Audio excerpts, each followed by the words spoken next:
Basketball's biggest week is back in 2027 and it's set to be bigger than ever.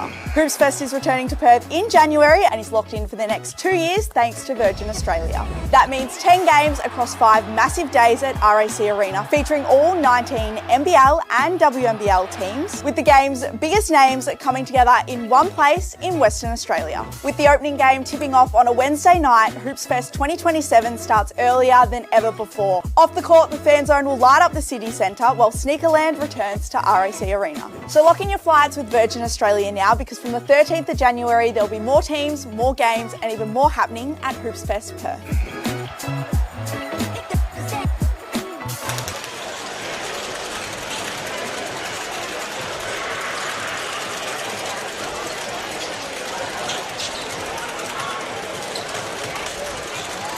It's been 6 months and 3 days since the final throwdown of NBL26 on the last day of the regular season. On that day, it was a 95-91 United win, but it was the Phoenix that ultimately advanced to the playoffs, where they lost in Game 3 of the semi-finals. Now it's a new season and both teams have a refreshed look about them.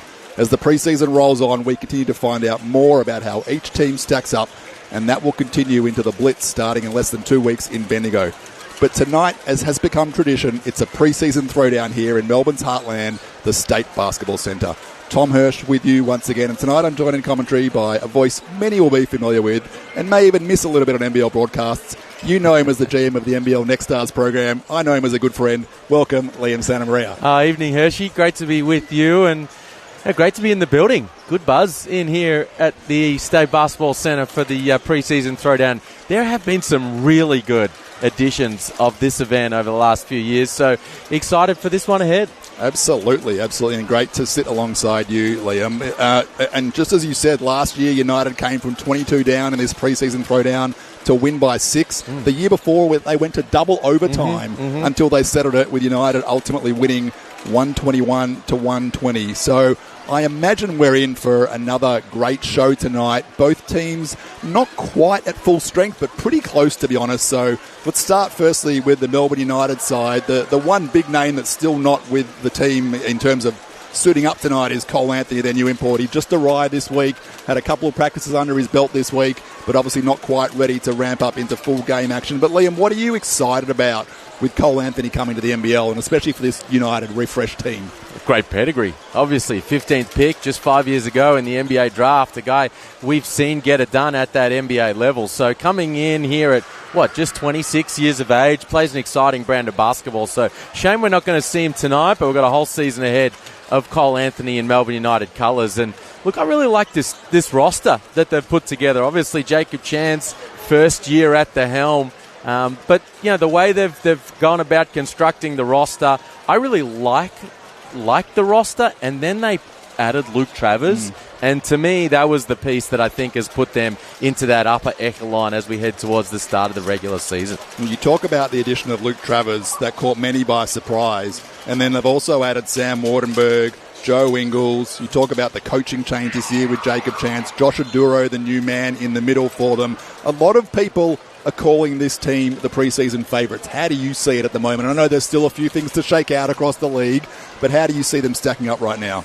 Look, it's so early. We're just starting to get a look at some of these import players, who's going to translate their game well into the league. So it's really hard to tell, but on paper, they've got a lot of talent. And look, that's something we're used to, right? Melbourne United coming into the start of pre-season with everybody talking about how they're the team to beat. And some years it works out that way, some years it doesn't. But once again, on paper, they've got a lot of talent. One player on the United side that no one's talking about now, but maybe they should be, is Chris Golding. Coming off a very injury-plagued season last year, a down year for him, but All-NBL second team the year before.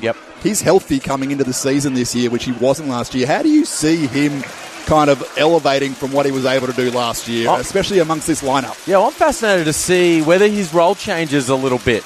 He didn't have a great year last year. 37% from the field, just 30% from three. We know he hits big shots, but he just didn't have that same consistent impact that we're used to seeing. So under Jacob Chance, do they pare that back a little bit, run more actions for other guys? Fascinated to see, and we're going to get a first little look at that tonight. Absolutely. Turning our attention now to the home side, the Phoenix, now in their third season under Josh King. They've also retooled a little bit this season with 3 new imports. headlined probably by Skylar Mays. We're only going to see one of them tonight in Deshaun Schwartz. Skylar Mays and Giannis Morin not yet ready to take the floor. But they've also added some local depth in Tanner Krebs, Hunter Goodrick, coming off that championship with the Sydney Kings. And the other big move was securing your next star, Dash Daniels, in his second season of the program. Let's start there. What were some of the factors that kind of went into Dash firstly deciding to leave United and then deciding that the Phoenix and Josh King's system was the best fit for him? It was probably more about the latter than anything else, more about looking across town and saying, you know what, I want to play for Josh King. The way that his teams get up the floor defensively, and not just with one or maybe two guys, but their defensive scheme is about 94 feet of pressure. That fits with what Dash likes to do, and then the freedom that guys have offensively, the way the ball moves for the Phoenix and everybody gets involved. So he's really enjoying being in the heartland in the early parts of pre-season and excited for the year ahead. We'll come back to Tanner Krebs as the game gets underway because I'm really intrigued as to what sort of role he's going to have for the Phoenix this year. As we got to look at the starters for the Phoenix. Firstly, Foster, Glover in the backcourt with Krebs, Schwartz and Geordie Hunter up front. And then for United, a familiar backcourt in Shaylee, Chris Golding. Luke Travers will play the three with Sam Wardenberg and Josh Aduro, the new import, manning the middle. And we are just about to get underway here at not quite a sold out, but a very full State Basketball Centre. Hunter and Aduro will tip us off in just a moment.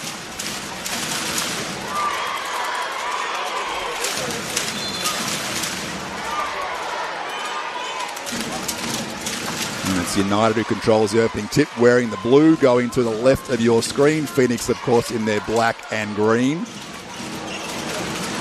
Illy to Travers, and Travers straight down the lane for the early bucket. He's going to be so good in that role this year, Luke Travers. That middle pick and roll, short roll playmaker. Gets right to the rim. Schwartz a bit locked up there. Finds Glover eventually. 10 seconds on the shot clock. Hunter with that extended range that we saw so much last season. Couldn't connect that time. And here's Travers ripping and going. And I think we're going to see a lot of that this year, Liam. Travers gets the high screen from Maduro. Wardenberg with the up fake gets to the free throw line.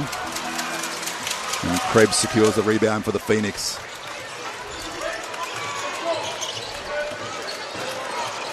Foster, Krebs from deep. A little short that time. Foster with another chance. And Krebs tries to get a little fancy and Travers picks it off. And here's United out and running. An easy one for Sam Wardenberg, and he gets the foul as well.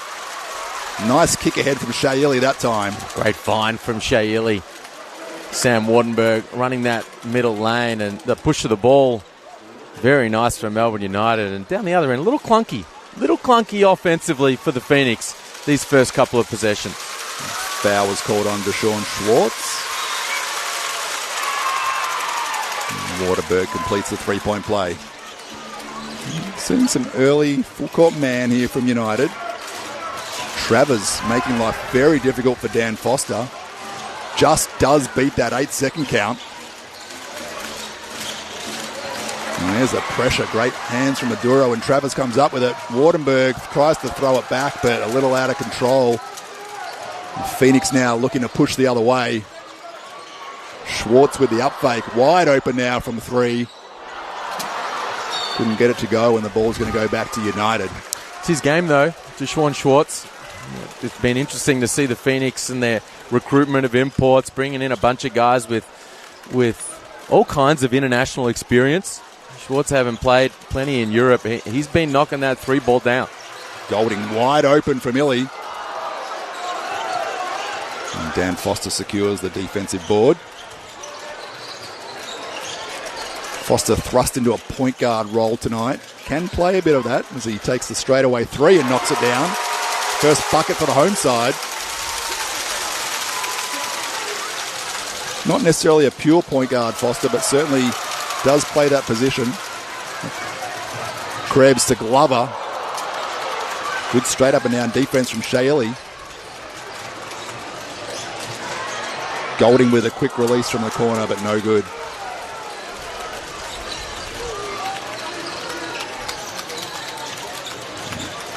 Glover working on the wing. Schwartz connects this time, his second try. 1 out of 2 now from long range, and the Phoenix take the lead 6-5. A little rangefinder a couple of possessions ago, and there Schwartz and the pressure in the backcourt. Able to get his hands on the rock, but the officials calling the foul. But and a tee, an early tee for Josh King in pre-season. Wow. He's in regular season form, I guess. Well, he's shaved the beard. He's come in looking a few years younger, but no less intense and enthusiastic on the sideline. It's interesting to me because against St Mary's and B-League United, he spent more time sitting down than I've ever seen before in my life. And tonight, against an NBL opponent, he's up and about. Well, it's not just an NBL opponent, is it? As Chris Golding steps to the free throw line, knocks down the technical free throw. Yeah, this is a rivalry. This is the crosstown rivalry, one of the best rivalries in the NBL. Now, for a lot of these guys on the floor and in this game, it's their first taste of this. Sam Wardenberg, Deshaun Schwartz, Aduro, a lot of these guys just learning what this rivalry is about. But Josh King's familiar with it, and he's up and about. Tom Wilson's just checked in for Chris Golding. First sub of the night. By the way, that personal foul was on Schwartz, so that's 2 on him already here in the first quarter in the opening minutes. Wilson had a very strong season in the NBL 1 again for Melbourne Tigers. Illy and Wardenberg just not quite on the same page, and that's going to happen in pre-season. New teammates. I'm interested, Liam, to get your take. Sam Wardenberg, an exceptional talent. Obviously had a lot of struggles with injury last year, makes the decision to come down south. What are you expecting from him this season, and what is a good year for him going to look like? I think he's going to have a really big year. I think he's a really good fit on this team. You know, that 4 spot for Melbourne United, now will be interesting to see how different it is under Jacob Chance, but in the Dean Vickerman system, it's been such a crucial connective piece. You've seen guys like Jack White and Finn Delaney and the like play through that position, and Sam Wardenberg so versatile at both ends of the floor. Glover can't connect that time, but Foster picks up the O-board. Between he and Travers, I think they've just got a lot of talent that they can move through that spot. We've got a foul on Shea Elliott that'll send Angus Glover to line. And a lot of people are talking about the versatility of this United roster, that a lot of guys can play multiple positions. Travers can play probably 2 through 5. Wardenberg can play 4 and 5. Joe Ingles, who's about to check in, can play pretty much anywhere on the floor these days. And the crowd gives him a really nice ovation as he replaces Aduro, and Illy will also take a seat. Fab Krislovich checks in for his first action too. Well, let's just take that moment to appreciate the fact Joe Ingles checking in. Obviously, not his first preseason hit out as Angus Glover knocks down the freebie, but this is just great to see. Yeah. You know, we for a long time we hoped that golden age of boomers would return through the NBL at the end of their career. And, you know, we saw it, of course, with Andrew Bogut and, then Matthew Dellavedova. You see Aaron Baines come in, and the hope was that Joe and Paddy, as Glover steals it. Ooh, this is what he should have made. The hope was that Joe and Paddy would make their way through the league. Now, we'll wait and see for Paddy Mills, but great to have Joe Ingles in NBL uniform. Travers goes right at Angus Glover and gets to the cup for an easy 2. We're tied up at 8. And you're right, I mean, Ingles played in that game against B-League United the other week, but it was pretty much behind closed doors. No one really got a chance. The first real opportunity is Foster with a little runner. First real opportunity for some of the United fans to get a live look at Ingles in that Melbourne blue. That's one of the things I like about Daniel Foster's game is he never feels sped up. Blown by right there defensively, which Josh King will not enjoy. But offensively, just plays with a level of poise beyond his experience. Foul's called on Wardenberg. A little too handsy there against Schwartz. Second team foul on United as Akecha Lear checks in along with Dash Daniels and Hunter Goodrick as well. Of course, first time going up against his former team for Dash. Absolutely. 18-year-old. He's got Joe Ingles as the matchup. Kyle Bowen coming in for Sam Mordenberg as well, so a lot of substitutions here early.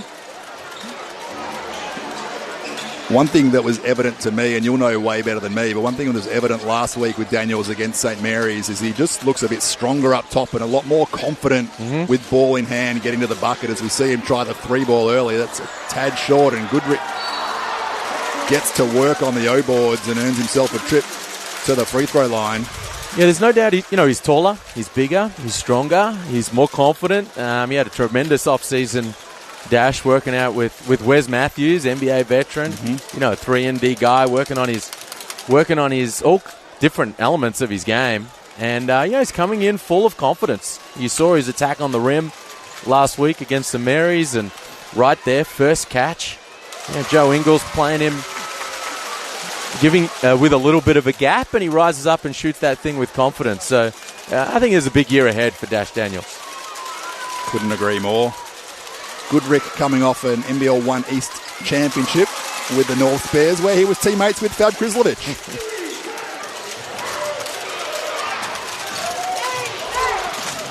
Kyle Bowen bringing the ball up for United. And good pressure from Alier. Knocked it away, not a double dribble. Shot clock down to 10 now. Krizlovic got to go. And good strong take from Fad Krizlovic. And he's another player that probably had a down year from expectations last year, and spent the off-season continuing to work on his game in the NBL 1 as Davidson can't connect. And another good, solid depth piece up front here for United that can play a couple of different positions, 4 and 5, really. And no doubt. They got Bowen, who can't finish Lear there. pins that one to the backboard, and Dash pushing it the other way. Great play by Akecha Lear.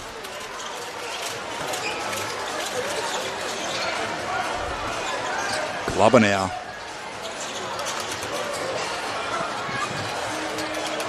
Davidson can't connect. Goodrick no good on the follow, and Ingles introduces himself to Sam Davidson. Here's Wilson. Knocks it down with confidence. So the ball movement's nice from Melbourne United. In transition, the push of the ball, the extra pass.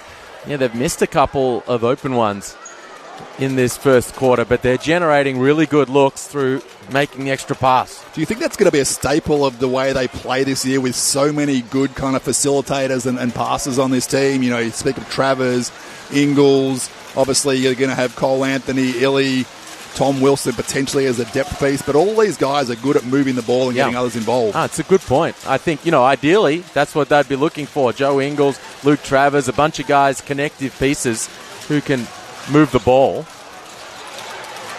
Daniels from the corner.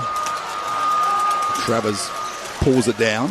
What's going to be interesting is what that looks like when Cole Anthony's in the lineup. Does that change things in terms of the ball movement? Travers, you see it right there, finding Kyle Bowen for the easy 2.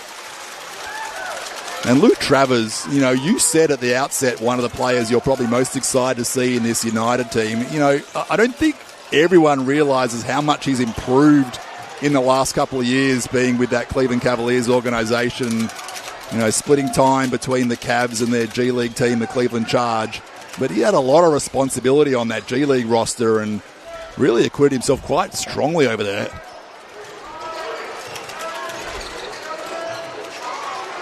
And Travers almost on cue. Can't get it to go. Here's Glover now. Goodrick cut off. He's got Daniels down low. Kicks it back out to Glover. Shot clock down to 6. Phoenix got to go quickly. Glover just pulls up from very deep. Unable to get it to fall. United looking to set up again now the other end through the hands of Tom Wilson. Ingles with the drive. Gets that signature left hand, but can't get it to fall.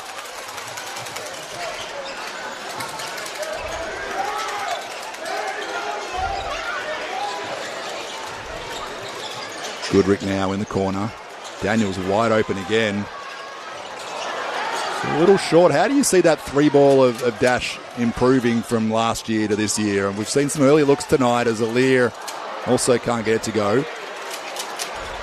Is that going to be a bit improved from what we saw last year as Davidson knocks one down? Oh, look, constant improvement, I think, is the name of the game. He shot 38% from long range across the season last year. Now, it wasn't at a high volume, was just taking the open ones for the most part. But, I think my message, his Wes Matthews' message, I think Josh King and the coaching staff, his teammates, shoot that thing with confidence. Yep.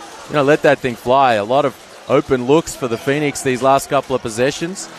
And, Dash had a couple. He's just got to shoot that thing with confidence because he can knock it down.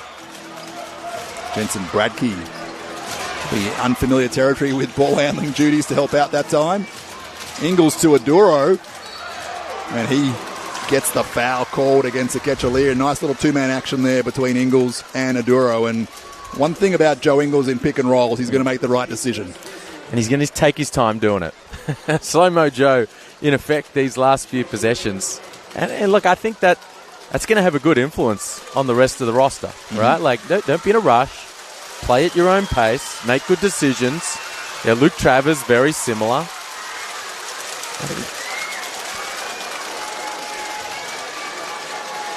And put the ball in the hands of those kinds of players, and good things will happen.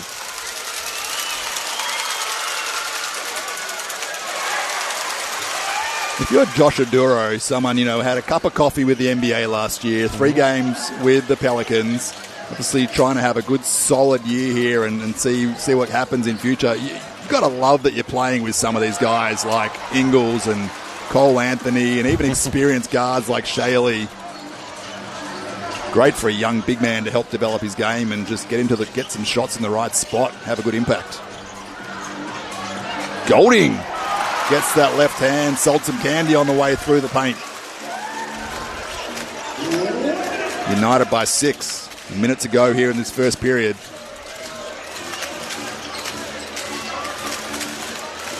Here's Daniels. Doesn't get the call, but wins the ball back. Alier from the top. It's a little strong. Another chance here for the Phoenix. Alier going at Jensen Bradkey. Good straight up and down defense from Bradkey. He's coming off a strong season with Gold Coast up in the NBL 1 North. Ingles.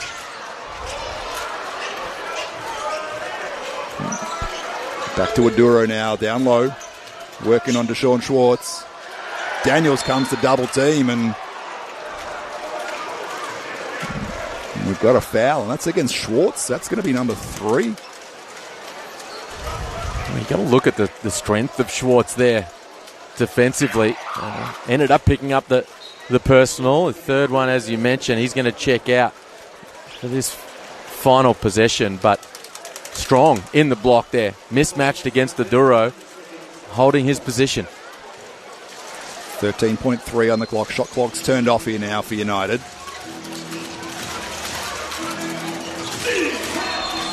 Clock had not started running, so we will reset it and do that again.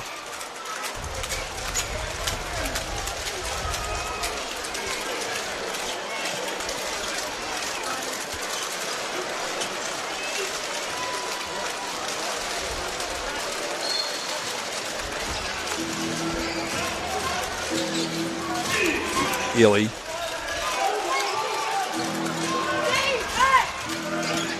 All the way in, kicks it to Bradkey.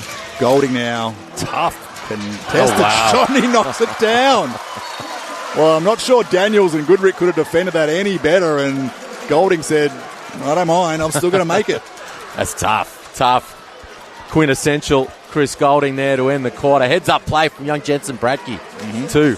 Had one of the greatest shooters in NBL history alongside him. Quick shuffle pass, and Golding hits the off-balance 3, and Melbourne United strong last few minutes of that quarter, building a 9-point lead, and after what was a rough quarter offensively for the home team. Yeah, just 17% from the field, just 4 of 23 there. Just the 1 3-pointer made on 11 tries.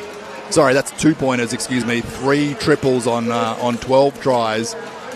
I guess to be down by 9, take away that last 3 ball on the buzzer, it's not awful considering how much they've struggled offensively, but I think Phoenix considering they've played a couple of preseason games already and certainly one more than United, I'm a little surprised at how much they're struggling tonight to move the ball. Well, they just didn't generate a lot of easy baskets at the rim. That's why things were a little bit tough for them offensively. Credit Melbourne United. Not surprising to see them at a high level defensively early in the preseason, something we see year after year from that organisation. But they did get a lot of open looks from long range, the Phoenix, and they just could not knock them down. As you say, 3 of 12 from three-point territory. Meanwhile, Melbourne United, a lot at the rim, and then when they got open from long range, including that last one from Chris Golding, they knocked a couple down. 7 assists on their 9 made field goals for Melbourne United, so they are certainly moving the ball really well. You see Illy and Travers there with 2 dimes apiece. What do the Phoenix need to do to get things a little bit more in sync here in this second quarter, Liam? Well, they haven't been able to get their defensive pressure on top of the game. Obviously, missing some really key pieces to what they're going to be doing offensively, right? Nathan Sobey, Skylar Mays in particular. Those two are going to have the ball a lot and be very aggressive and put points on the board. But without those kind of guys and the style that Josh King plays, you got to force turnovers. The whole idea is to make the opponents feel uncomfortable, and I'm not sure Melbourne United players felt all that uncomfortable in that first quarter. Yeah, great point. We'll see if the Phoenix adjust here. Deng Dut comes into the game for the Phoenix. They're going to have the ball first. We've got Dut, Daniels, Krebs, Hunter Goodrick and Geordie Hunter. And then Illy, Ingles, Golding, Wardenberg and Aduro for United. And then Illy able to get hands on it and knock it off Dut last. That ball's going to go back to Melbourne. Well, so not an ideal start for the Phoenix. Deng Dut's got Shea Illy wrapped all over him. Not a comfortable place to be for a young guy trying to earn himself a roster spot. And we've seen that so many times before. Shea Illy blowing up the dribble handoff. Ingles, Golding from the top. And Aduro tried to crash the O-boards but couldn't quite corral it. The ball will go back to South East Melbourne.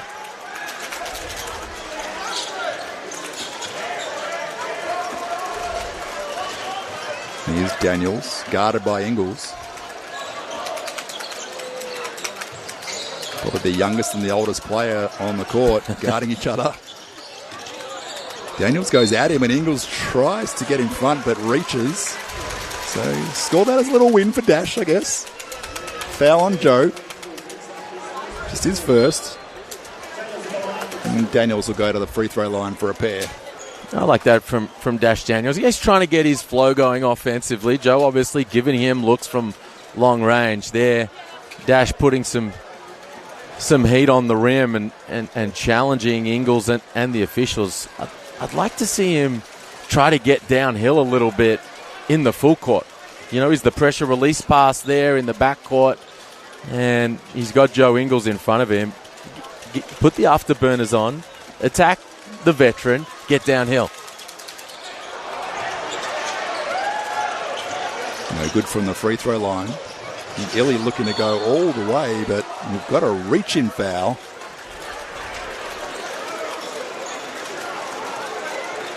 That foul is called on Daniels, and it's going to be 2 shots to Shea Illy. And good push by Illy there. Well, that's a little bit of what I'm talking about. Okay, it's a set defense, but challenge him. Get downhill. Put some pressure on the defense. Here, Illy earns a trip to the free throw line.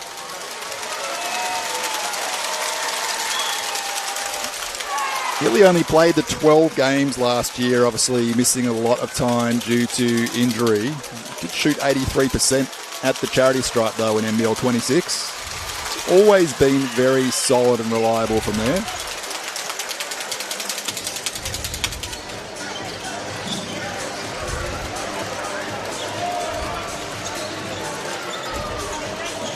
Daniels again initiating the offense for the Phoenix.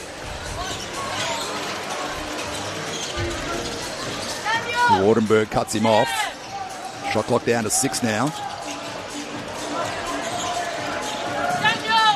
Hunter with the up fake, got to go.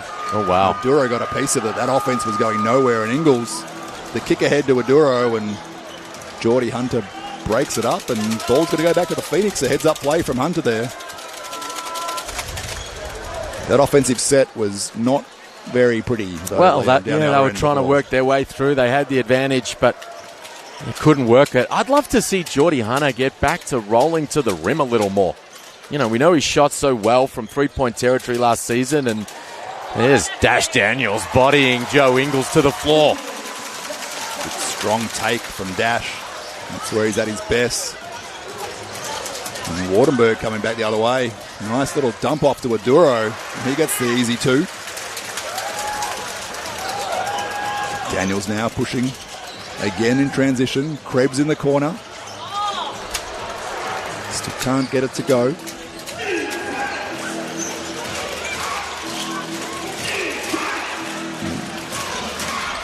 And Illy's going to reset them. Great roll from Aduro. Great find from Illy, and we got our first dunk of the game.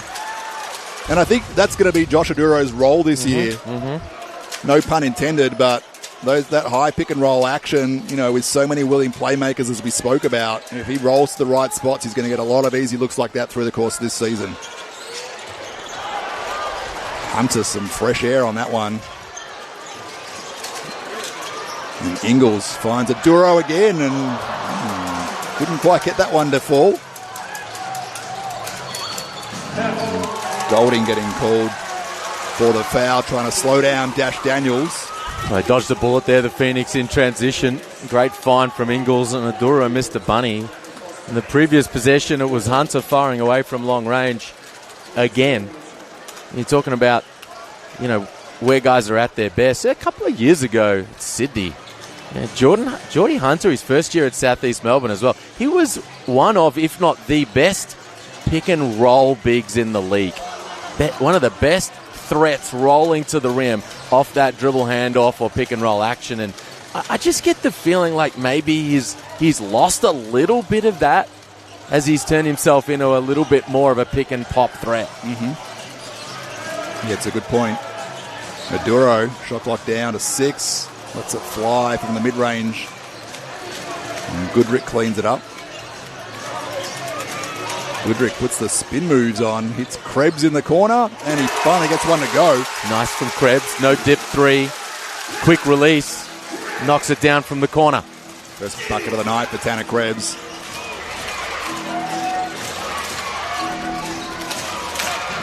Duro again with a double. Geordie Hunter sends it away. I thought Duro had an easy one there. Great weak side help from Hunter. That's what you want from the big fella. Come across from the weak side and protect the rim. Let's talk about Tanner Krebs for a moment. Made the move from United across town to the Phoenix. There's some talk that maybe he's going to start at the 3 spot this year. Not quite sure how that's going to play out. What do you see his role and what do you think was behind his move this season as Glover can't connect from deep? It's a good question. I thought he was growing quite nicely there at Melbourne United. As Illy can't hit from the corner, cleans up his own mess, and one finish at the rim. Follow there from Illy. A couple of Phoenix players leaking out in transition, but the team had not secured the ball. Krebs had a lot of opportunity at United last year, and when Golding was out with injury, and then even when he came back, Krebs continued to start for a large portion of the season. Sure. Yeah, look, maybe he got a sense, hey, Chris is going to be healthy again. Shea's going to be healthy again. He saw down the line guys like, maybe Ingles and Travers and these types coming into the roster, and he thought, maybe I need something different. I always think Tanner Krebs has been a little underrated in this league since he came in from St Mary's. He can really shoot the ball, and he's a high IQ player, and he's the kind of guy I think can have a really long and successful career in this league. Nearly takes a seat as Luke Travers back into the game. Christian D'Angelo also checked in for the first time for United. He's a DP for them this year. He's been playing for the Nunawading Spectres in the NBL1 the last couple of years. Hunter from 3. And that one's good.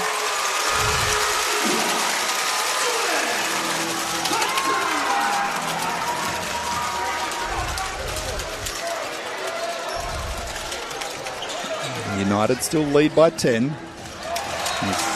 Phoenix looking to turn up the pressure a little bit here. Foster knocking that away from D'Angelo. Well, this is what they do, the Phoenix. That you see the four-man face guarding on the inbounds. They catch Aaliyah at the moment.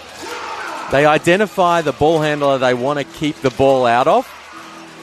As Travers can't hit from the corner. They face guard that guy and they force it into the hands of someone else. And right now they're trying to keep the ball out of Luke Travers' hands. The foul on Christian D'Angelo for a little hold. And this is, it's that sort of full court pressure we were talking about earlier, where the Phoenix can start to build a little momentum in games like this and start to get the thing played on their terms.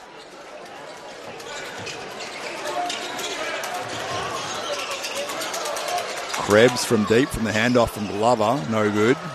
Glover finds it back in his hands and still cannot connect. Glover was very, very impressive in the first two hitouts against B-League United and St Mary's, as we've got an offensive foul on Kyle Bowen. That shot from Chris Golding will not count. Angus Glover went 11 for 22 from three-point range in those first two games. Shot the heck out of the ball. Yep. No surprise, really. One of the best three-point shooters in the NBL last season. Absolutely, and he's a gunner. He sees one or two go down, he starts letting it fly from deeper and deeper, and starts growing in confidence, and he can, knock down triples in bunches. Spent part of the off-season as Foster leaves one of the shorts. Glover spent part of the off-season playing for the Kilsyth Cobras in the NBL1 South. Goodrick will head to the line for a pair.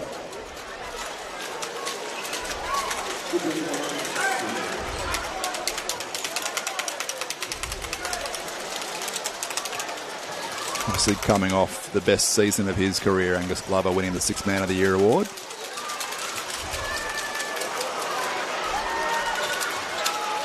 Well, it's a grind offensively. Both teams right now, Phoenix midway through the second quarter, just 23 points on the board. They you talk about a guy like Angus Glover, they need someone to start to get going a little bit at the offensive end. We've got an offensive foul on Christian D'Angelo, holding as he was trying to secure the ball. No, it's good pressure from Daniel Foster, denying Tom Wilson, and Wilson gives him a little shove. Draws the offensive foul. This is the pressure from the Phoenix starting to have an impact. Glover finally connects from that right corner in the face of Krislovich, and maybe that'll get him going. First triple of the night for Angus Glover. Here's Travers to Bowen, and Aaliyah sends that packing. Great defensive play from Aaliyah, cracking back and sending that away. I like the adjustment from Melbourne United. Make Luke Travers the inbounder and quickly get the ball back to him. And all of a sudden the energy's up a little bit here for this Phoenix team. Little mini 4-0 run.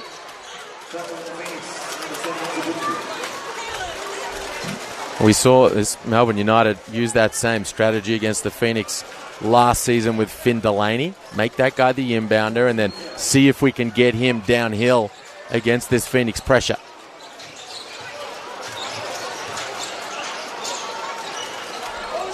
Travers. Good pressure from Glover.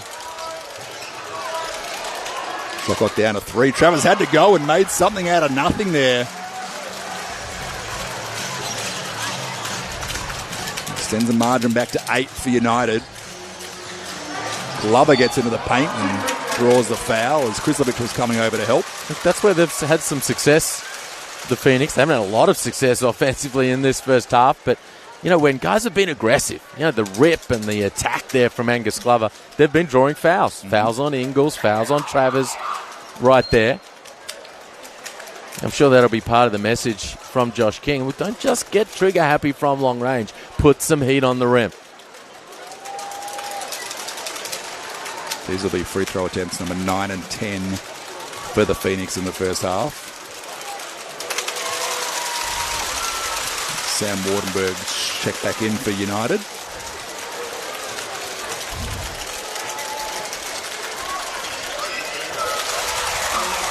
No problems for Glover, and Sam Davidson will come back in for Tanner Krebs.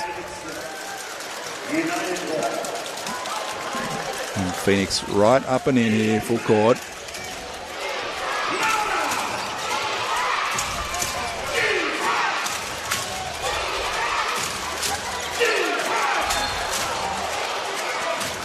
A foul there on Akech Alir. That'll be the 4th team foul on the Phoenix. So both teams in the bonus here for the remainder of this second quarter. And there's a bunch of it to play. This could be a lengthy quarter the rest of the way. It makes, we see a lot of fouls in preseason as teams try to find out exactly where that line is, push the boundaries a little. So with free throws the rest of the way, 4 minutes to play, who can stay a little bit more disciplined defensively and keep the other off the line? Travers.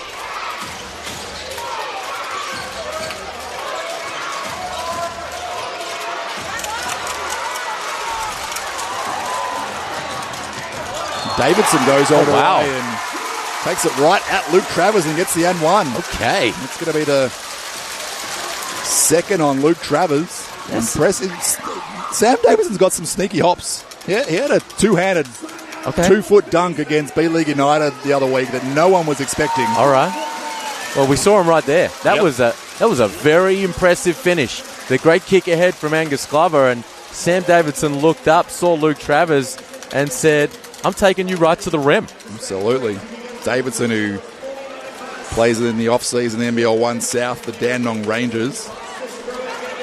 Is he in the mix here, do you think, for this final roster spot for the Phoenix? I think he is. He's what direction he's does played that in go? all of their preseason games.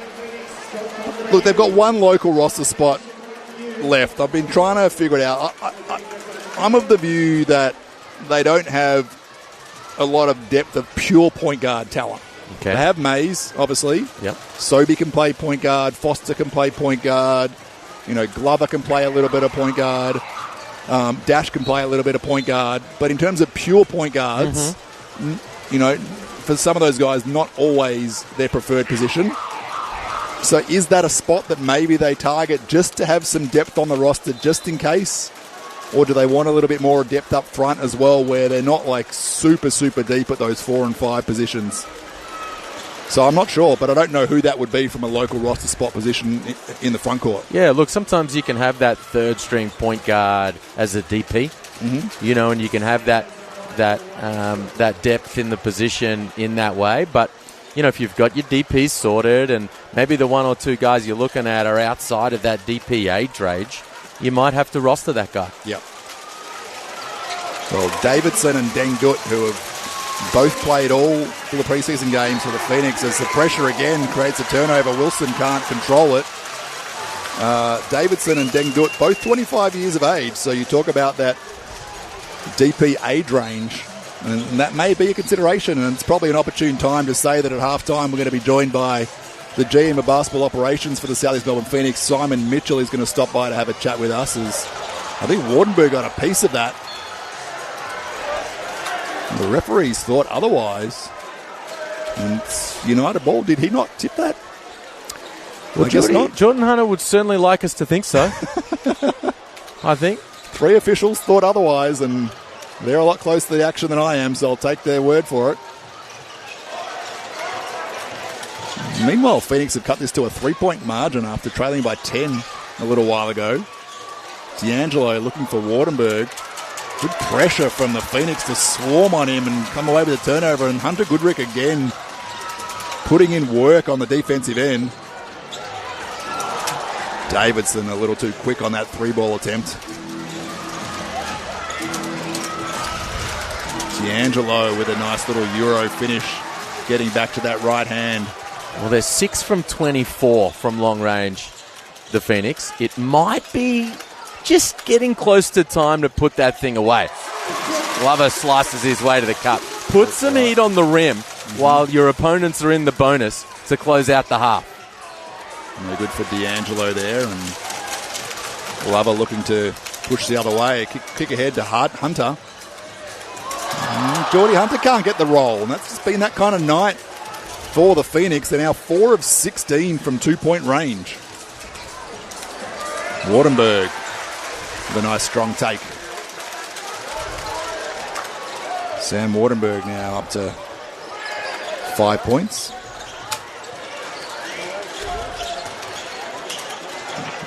Glover to Hunter, and there's that roll you were looking for, Liam.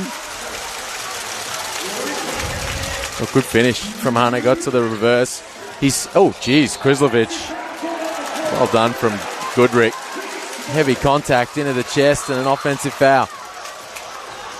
We've got a slew of substitutions checking in for both teams.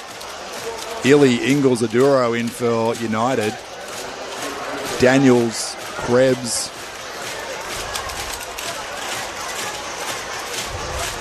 Daniels and Krebs in for the Phoenix.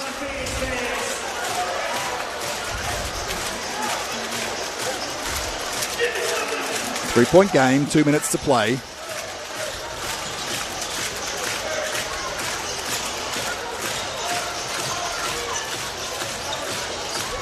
Here's Daniels again. It's the high screen from Hunter. Back to Davidson from long range. It's no good, but Krebs keeps it alive. Davidson with a second try at it. Still no good. And Ingles manages to save it just. Illy looking for that kick ahead to Wardenberg, but Sam Davidson's going to get called for a foul in the process, and that's going to send Wardenberg to the line for some bonus free throws. Again, those shots are open, and so you can't fault a guy from letting it fly. But they've been so poor from long range over the course of this first half. The Phoenix just 23%, 6 for 26. We mentioned last 4 minutes, Melbourne United have been over the limit, but the Phoenix have not really challenged them and got themselves to the free throw line to cash in. On the flip side, United have attempted just 8 three-pointers. They've virtually been living inside the paint.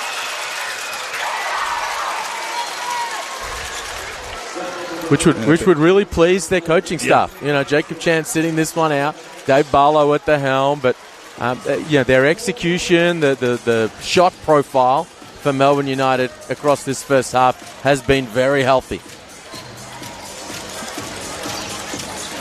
The only other thing that's worked against United, to be honest, is the turnovers, the ball security. 11 turnovers to 3 in this first half as Krebs gets hounded by Aduro and Wardenberg, kicks it to Daniels. And then Illy tracks it down and gets fouled by Tanner Krebs in the process. And Illy's going to go the length for a pair of free throws now.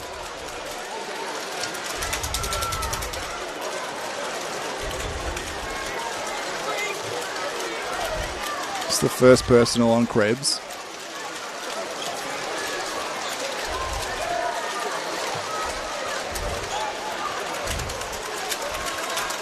Nice to see Shea Illy healthy again. Mm-hmm. You know about the concussion issues. He's had the hamstring issues as well. Took it relatively easy in the offseason. He did play a handful of games for Sandringham in the NBL1 South. Played some FIBA qualifiers for the Tall Blacks, but I think he's really focused on getting himself right again to attack this season.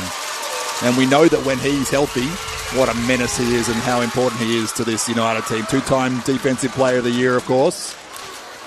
Well, fingers crossed for Melbourne United fans, he can stay healthy. Mm-hmm. As you say, has such a big impact out there. And it's been a rough couple of years for him in that regard. Here's Glover with Hunter. Pick and pop. No good from Geordie that time. Glover with the up fake sends Illy flying and knocks it down. And this crowd loves it as Ingles with the quick inbound to Aduro. Travis was looking for the lob. Meanwhile, they'll kick it out. Inside the final 30 seconds now of the first half. Travers right at Glover and draws a foul. I mean, that's where he is just going to eat this season. I'll be honest, and I'm glazing Luke Travers tonight, I know. But I'll be shocked if he's not one of the best players in the league this season. Now, there's a lot of buzz around Cole Anthony and a whole bunch of other names across the competition that have come into the mix. But and this is a stacked roster. There's only one ball, but he's such a Swiss Army knife. He was a 5x5 threat before he left. Yep. He's coming back in the prime of his career. Yep. I think maybe, if you're picking your all-NBL first team and second team guys in pre-season, you'd want to be writing Luke Travers' name in that conversation. I do not disagree with you at all. And I think he's going to have every opportunity to do that. I think someone like Joe Ingles will want a Luke Travers to succeed, and he's going to do whatever he can to help him do that. Chris Golding the same. They've got history together now, obviously. And I think even Cole Anthony will benefit from the way Travers plays. And they'll help each other. They'll complement each other as Det manages to get that somehow over the Aduro block. Krebs picks it off from three-quarter court. No good, but we do have another close pre-season throwdown ball game on our hands here. It looked like it was getting away from the Phoenix at one point, but they've pegged it back, and it's just a 2-point margin here at halftime, 43-41. Liam, just before we bring in Simon Mitchell, what were your thoughts on the Phoenix kind of working their way back into the game in the latter part of that second quarter? Well, they churned up the defense. Forced some turnovers. You mentioned the turnover count. They got 12 turnovers from Melbourne United in that first half. So they put the pressure on. That's their game. They started to get some opportunities as a result. But, I didn't like a lot of how they went about it offensively. 7 for 29 from three-point territory. Not generating a lot of great looks in the half court, especially inside the paint. But through the defense, through the forcing of turnovers, they've worked their way back into the game. Absolutely.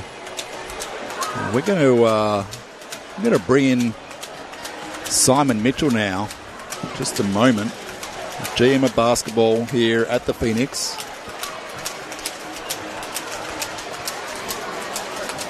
He's just making his way over to us.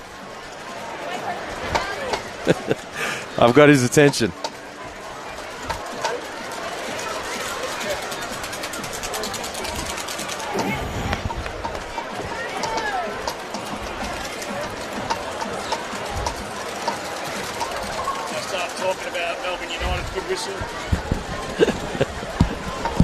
Already making jokes. Who wouldn't expect anything else. Simon, firstly, thank you very much for making the trek all the way up to us here to have a chat with us.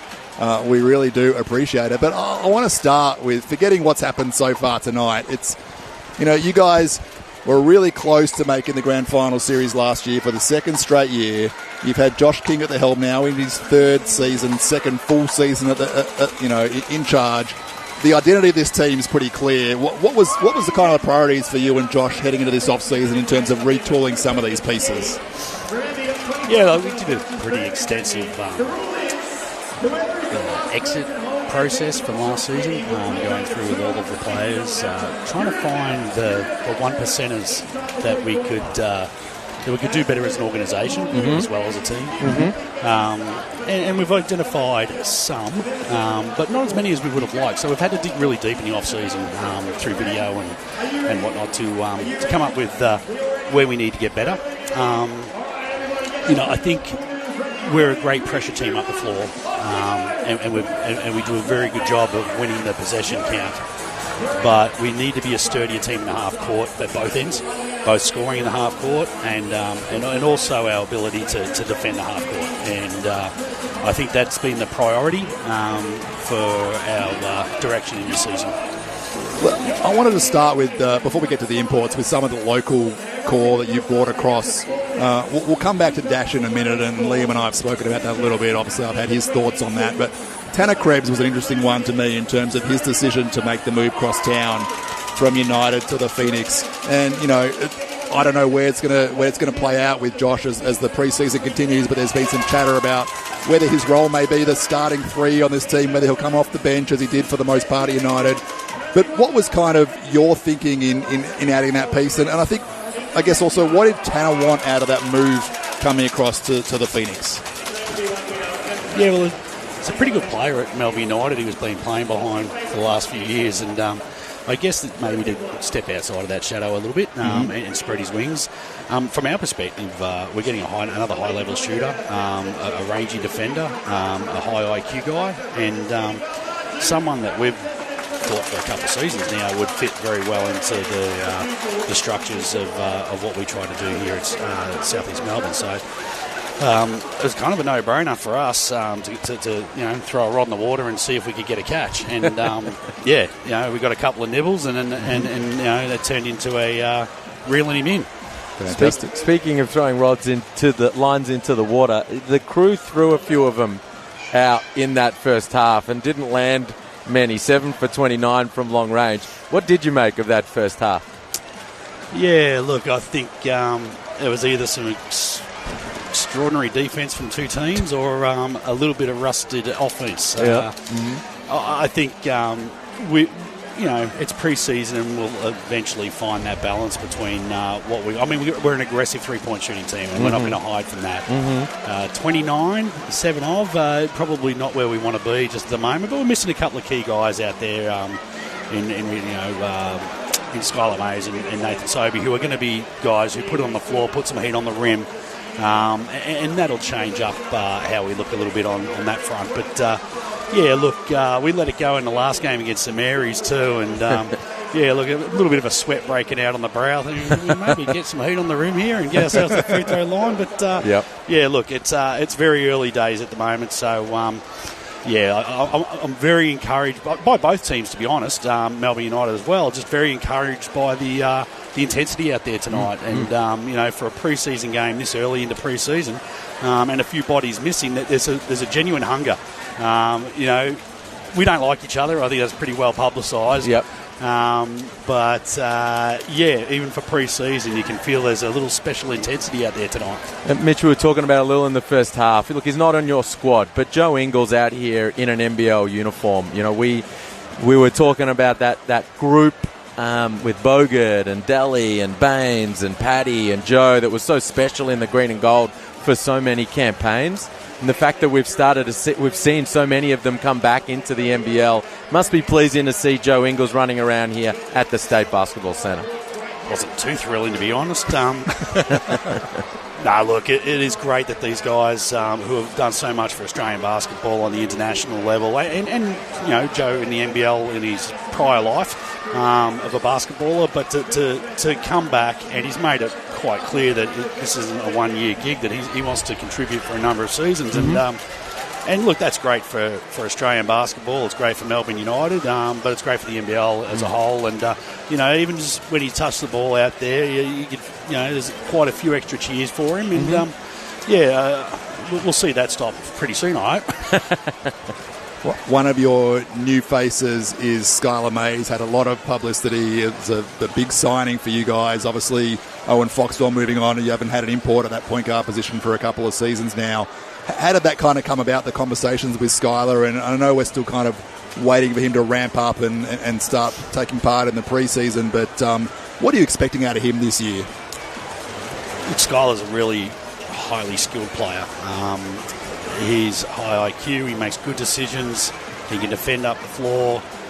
His shooting ability is really, really high at 3 levels. He can get on the rim, he's got sneaky athleticism, get his elbow in the ring if he needs to. But he's got a nice pull-up game and he's deadly from very deep. So on top of his ability to penetrate and play and create for others, I think he's going to be a really great asset for the NBL, certainly a great asset for South East Melbourne Phoenix, and we're really excited to have him. Mitch, we don't see a lot of non-American guys take up import spots in the NBL. When we do, it's fascinating. You guys went down that path last year with the Belgian and it didn't quite work out as you liked. Tell us a little bit about what you've got in the middle with the Frenchman.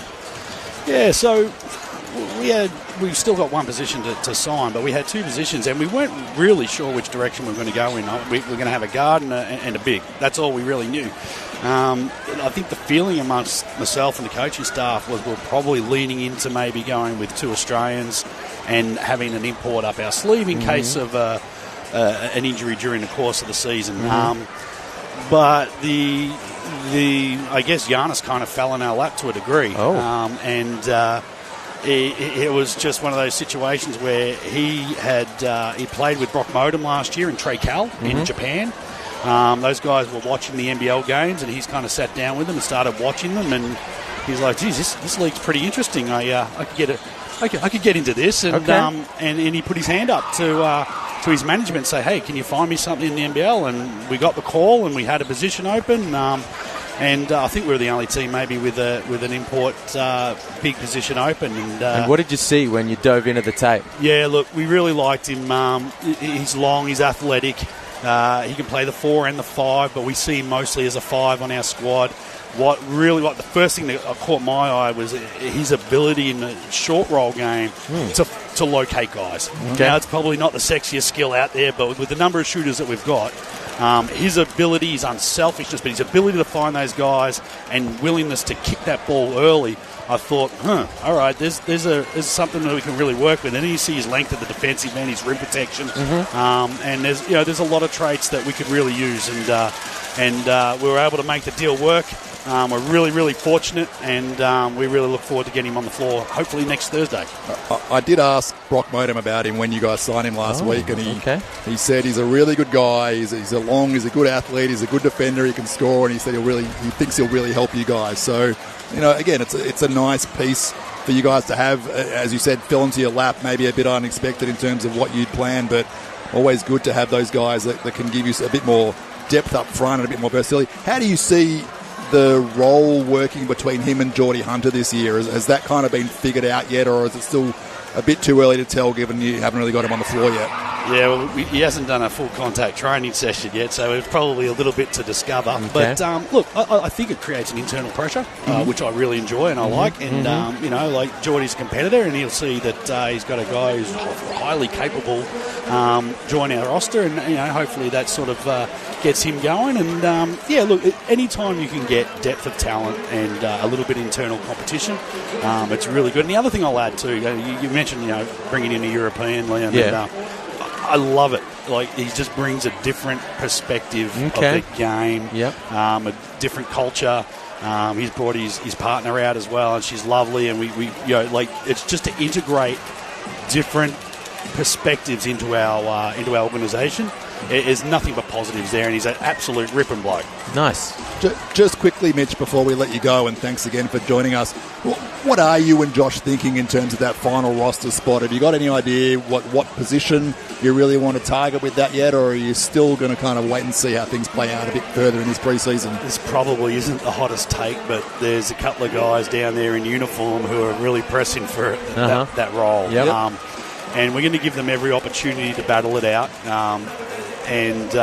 Look, it's not the last position isn't promised to any one of these guys. There may be something else that drops from the sky for us. Right. But we're pretty happy with these guys that we have in the gym right now, and we feel like that more than one of these guys could make a great contribution to the NBL.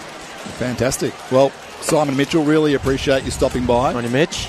Good luck for the second half. Good luck for the rest of the pre-season as things ramp up, and we look forward to checking in to see how you guys are doing a little bit later on in the year as well. No worries, gentlemen. Have a good rest of the night, and great call. Thanks, Mitch. Well, you heard there from Simon Mitchell, that last roster spot. It looks like it's probably between Sam Davidson and Deng Dut at this stage, but things may change as we're ready to get underway here in the second half. It's United with the ball first, and Illy draws a foul just 5 seconds into the half. I love that from Shea Illy. We were talking about that sort of approach in the first half. Didn't see a lot of that from the Phoenix, but Shea Illy attacking the rim off the opening catch, putting pressure on the defense and getting himself to the stripe.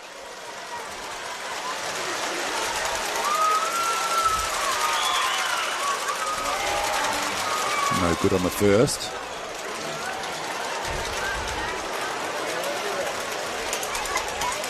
When was the last season there was not a Frenchman in the NBL?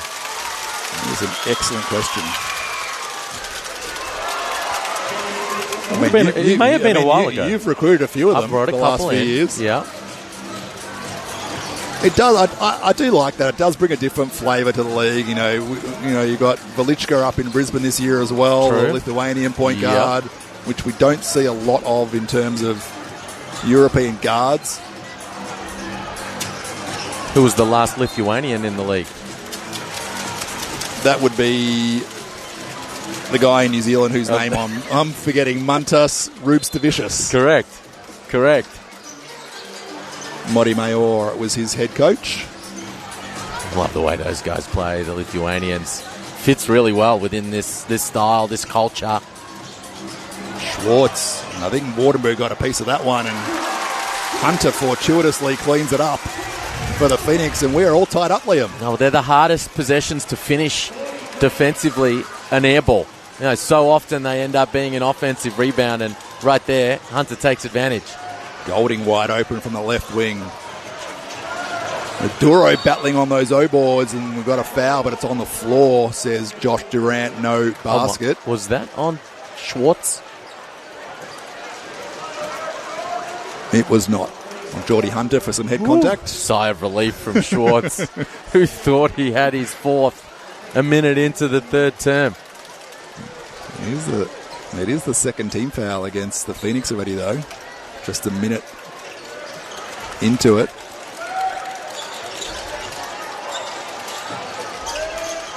Golding against his ex-teammate. Duro trying to clear out space. And we've got a foul on Hunter, and that's going to be 2 shots for Josh Aduro. Well, the attack off the dribble from Melbourne United.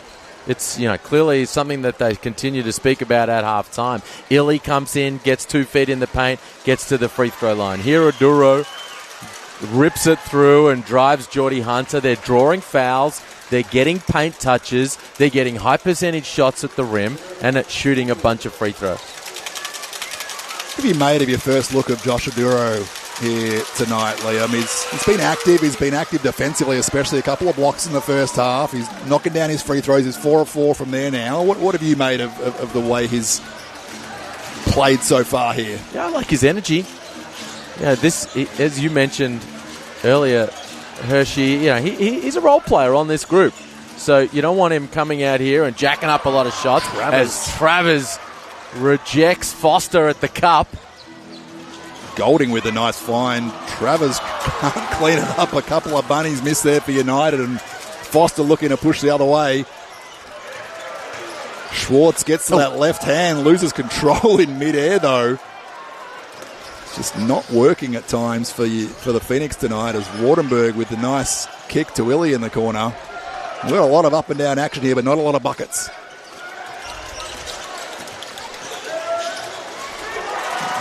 Krebs denies that one, and Wardenberg picks up a cheap foul. Tries to help up Dan Foster. Second personal on Sam Wardenberg. Yeah, you're talking about Josh Aduro. The running of the floor. We've seen him getting out in transition, running that middle lane. You want him, be a target as a pick and roll big. And how sound can you be defensively? And so far, I think it's been a nice outing, and he's looked like a good piece for them in my first really good look at it.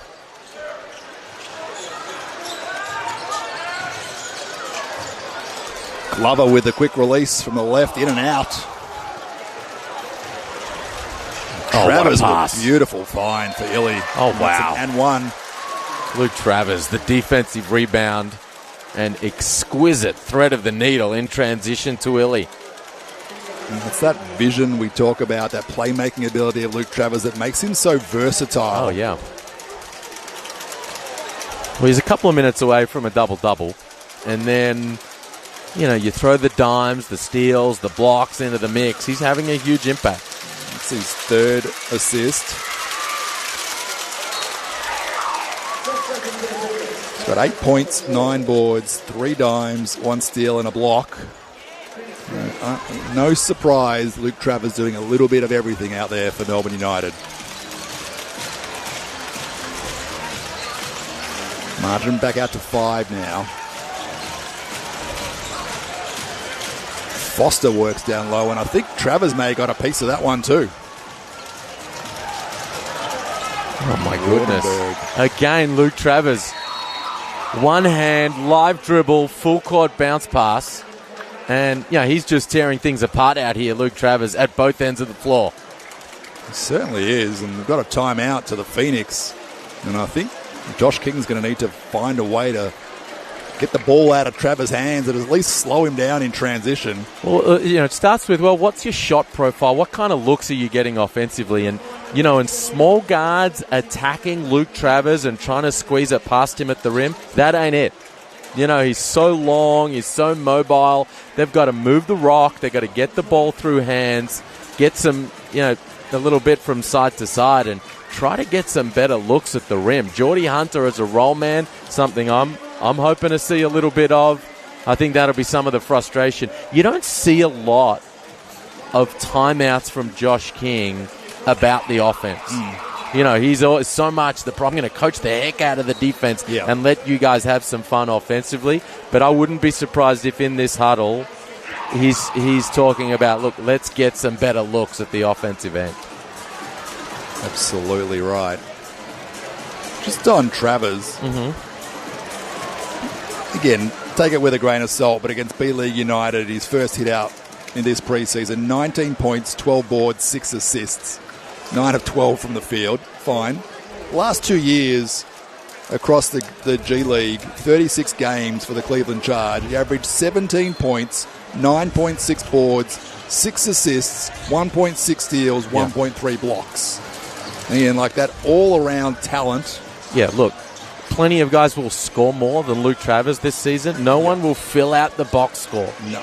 Stuff the stat sheet more than he will across the year. Hunter from straight away knocks that one down. Cuts the margin back to 4. Geordie Hunter now up to 10 points. His second triple of the night. Daniels right up and in on Shaylee.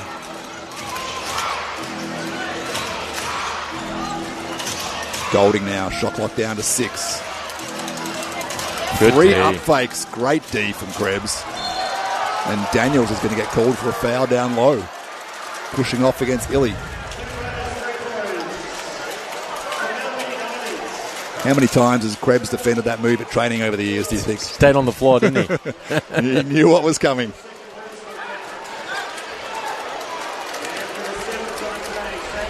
Well, they're going to need to be super disciplined the rest of this quarter, the Phoenix. Yeah. It's an issue for them. They pick the pressure defense. They pick up personals.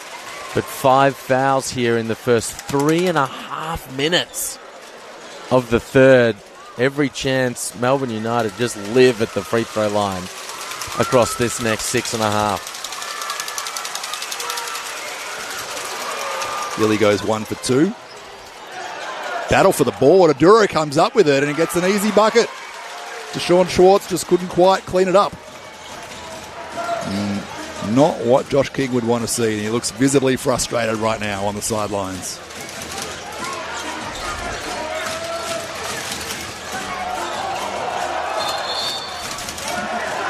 Illy got in front of Daniels, kind of pulled the chair, and we will have an offensive foul against Dash Daniels. There's a late whistle. It's going to be the third on Dash. Goodrick comes in for Geordie Hunter. Ingles in for Shea Illy. And Krislovich in for Josh Aduro.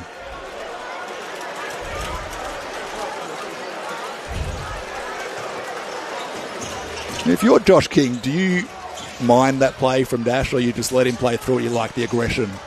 Oh, you definitely like the aggression, for sure. You know, he's a big, strong kid. He's 18 years of age, youngest player in this game. Mm-hmm. And Travis now puts the moves on. Now, Josh King would be furious. The push-off from Luke Travers, so you get the offensive foul down one end. Travers there extends the arm, no whistle. He's already had one preseason technical, Josh King, and he's in lengthy conversation right now about that inconsistency.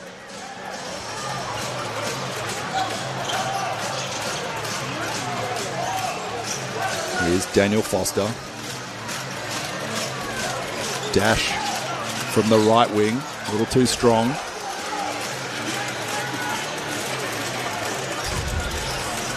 And Travers has got his double-double with that 10th rebound. As Wardenberg with the strong take against Deshaun Schwartz. No foul. Schwartz with the up fake, kicks to Krebs in the corner, and I think Golding may have got a piece of that. And now we've got a foul call down low. And that's against Sam Wardenberg. Third personal on Wardenberg as Sam Davidson and a Ketchalier checking in for the Phoenix. Baseline out of bounds here for South East Melbourne. Fresh 14 on the shot clock. Enjoying the battle between Golding and Krebs. Travers with another rebound. Crosses up Alier and draws the foul. Honestly, he's doing whatever he wants. Luke Travers. A little bit like a man amongst boys almost at times. Well, he's racking up an enormous stat line for a preseason hit out. As you say, the double-double midway through the third quarter. He's got the 4 assists, steal, a couple of blocks. I mean, we'll see how much he plays the rest of the way, but yeah, he keeps pushing the ball in transition, throwing those one-hand bounce passes. Might be an interesting box score to keep an eye on.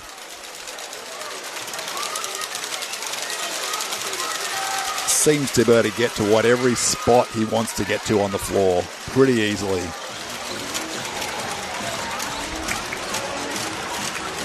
And then he ends up picking up the other team's point guard full court afterwards as well. Alier. And the 3-ball continues to be a struggle for South East Melbourne. Glover now goes against Wilson. Kicks out to Krebs, wide open on the right wing, and that one was pure. Nice find from Angus Glover.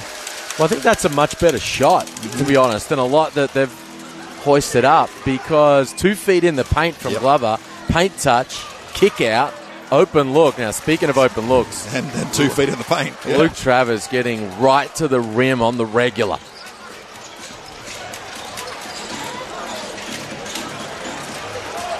Here's Davidson now from the top. And again, you talk about the ones that are good shots and the ones that are a little bit forced, and that was certainly the latter. Well, for sure. I mean, you can get, you've still got plenty of shot clock. Yes, the defense is slipping under. You want to punish them for sure. But get that paint touch. Get 1, 2, 3 of them. Kick out. Now let it fly later in the shot clock. Tom Wilson, second year back in the NBL after his AFL career, and Ingles from the left corner, and that is sweet and a quick release. Joe Ingles, that's his first bucket of the night.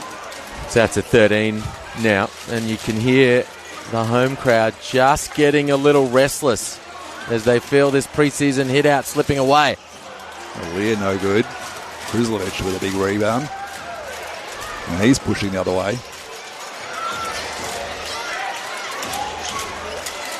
Ingles, Krizlovic. Travers from the corner. Good ball movement by United.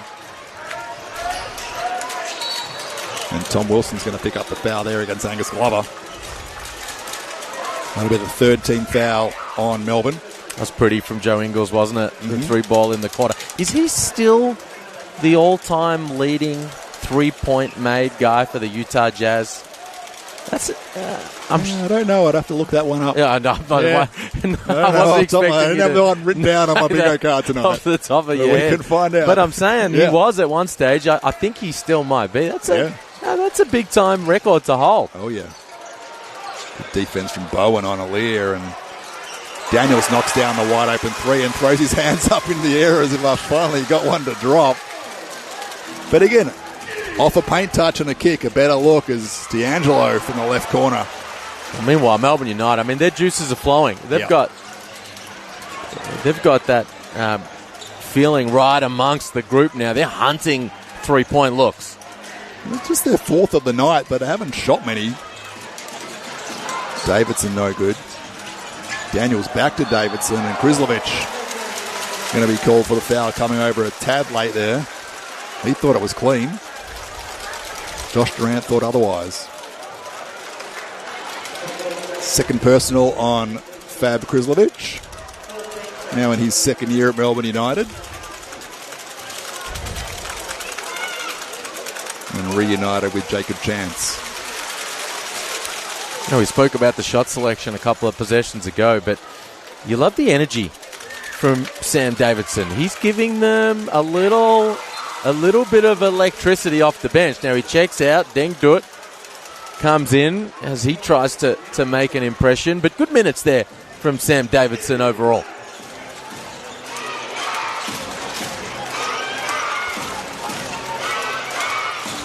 Daniels up and in, as you'd expect.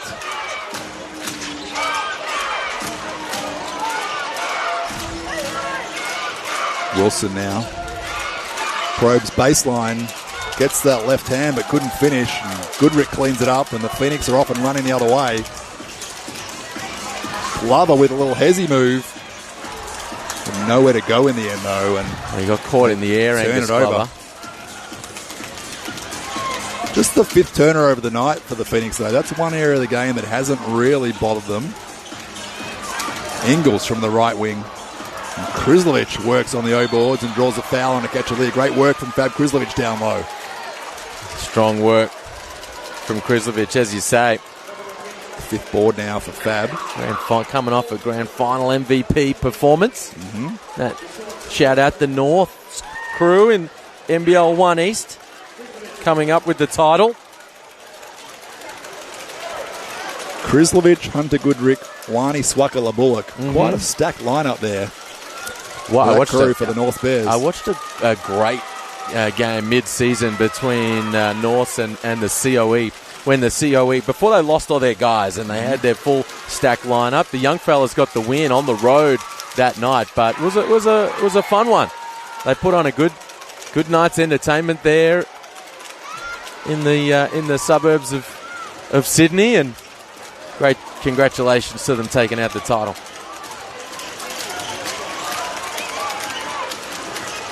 Deng Dut playing point guard now for South East Melbourne. Love a little two-man action with Schwartz. Gets that mid-range, but can't get it to go. And we've got a foul down low. It's going to go against Josh Aduro for Melbourne United. Hunter Goodrick battling on those O-boards. Just the first personal for Aduro. Well, that will be bonus free throws for Hunter Goodrick.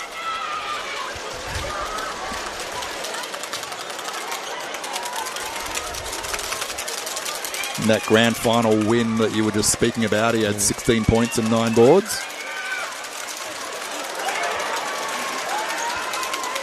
Hunter Goodrick, great opportunity to come to the Phoenix after what he was able to do with the Sydney Kings.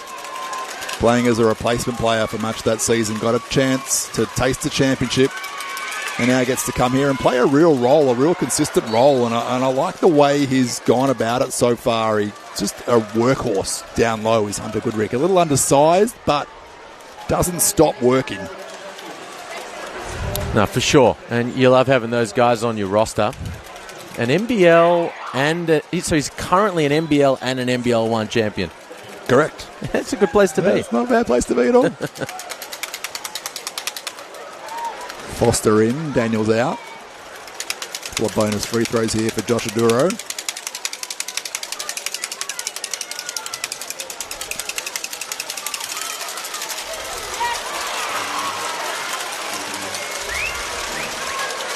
That was the first miss at the free throw line tonight for Aduro. It was 4 of 4 before that one.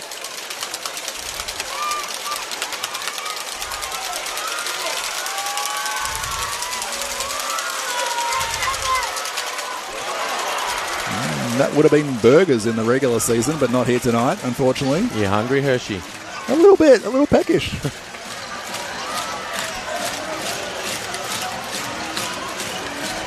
Foster with nowhere to go, kicks it out to Glover. Shot clock now under 10.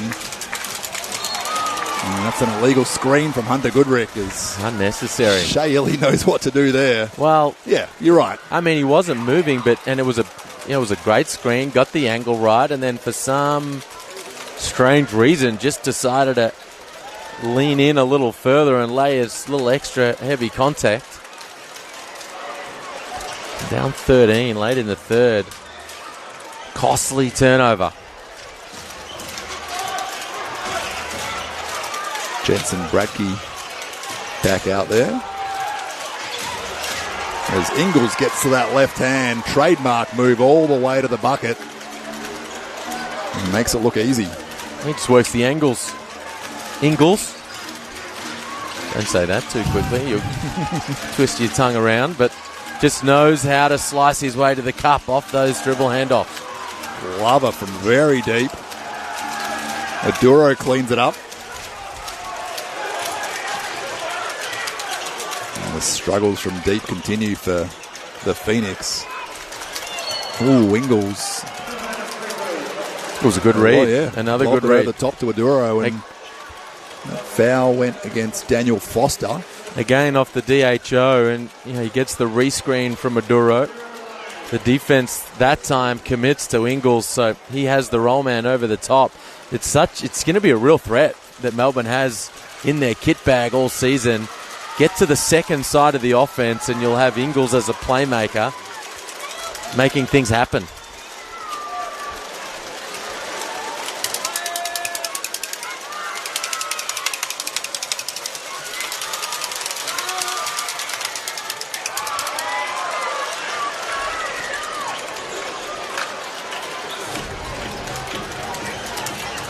So inside the final 30 seconds of this third period, United have really busted this game open here in this quarter. They lead by 16.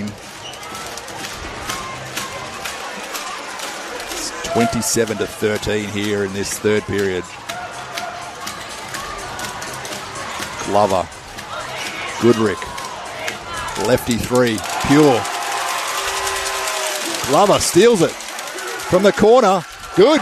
6-0 run in the final 5 seconds, and the crowd is up and about a little bit all of a sudden. Big time play from Glover. Heads up. Read the inbounds. A little laissez-faire from Melbourne United to close out the quarter. And then the poise, the wherewithal. Find his feet, take his time. Cuts the margin to 10. Knew exactly how much time was on the clock there, did Angus Glover. Well, it made for a little bit of an exciting finish to what was blowing out a bit. It's back to a 10-point margin with 10 minutes to play, but that quarter was pretty dominant from Melbourne United, Liam. Oh boy, dominant from Luke Travers to begin with. Geez, wasn't he having an enormous impact? He's got a very impressive stat line, 14-11, 4 dimes, a steal and 2 blocks. And they looked like they were going to just run away with things as a result. Joe Ingles came in and started to wheel and deal a little bit, and those last couple of plays from Glover just steadied the ship a little bit for the home team, and he's quietly had himself a pretty big game in his own right. Angus Glover, just 23 minutes on the floor, 15, 6 and 5 with 3 steals. Angus Glover, he's been getting after it. Yeah, he hasn't shot the ball as well as we'd probably expect, or as well as he did in the first couple of games, but he's been that one consistent scorer for the Phoenix tonight in what has been a bit of a struggle for them offensively. In fact, Glover is one of just 2 players in double figures for South East Melbourne, along with Geordie Hunter, who has 10 points. The final result tonight does not matter in the slightest to either team. True. But what are you looking for in this fourth quarter if you're Josh King, given how they've played through the first 3 quarters? Yeah, obviously it's been a work in progress all night long offensively in the half court. Simon Mitchell, the GM of basketball, spoke about it at halftime. It's an area as an organisation, he said, that we need to get better at. So that's been, you want to see some sharper execution in that respect down the stretch. But also, hey, he'll be saying, can we get after it a little bit more defensively? We've looked our best. We always look our best when our pressure is making our opponents uncomfortable and we're forcing turnovers. So that'll be the focus for Josh King in the fourth. And again, whilst the result doesn't matter, we did hear Simon Mitchell say there is a rivalry. We don't like them. Mm-hmm. Right? This if United goes on to win this game, would be the third straight year they come into this building in the preseason and knock off the Phoenix. I wonder if that kind of pride plays into it a little bit here in this fourth quarter as we get underway. Dutt with a kick out to Schwartz. Nowhere to go, and good kick across to Foster, wide open from the right wing, and that's a nice start for the Phoenix. That's 3 triples in about 30 seconds for them now, and they've cut this margin back to 7 all of a sudden. It generated a really good look there. Great skip pass, wide open Foster. Hurt a little bit from the Melbourne United bench behind him, but cool enough to knock that thing down. Wardenberg, a little too strong. Good up and down defense from Schwartz. Krebs with the quick release in transition.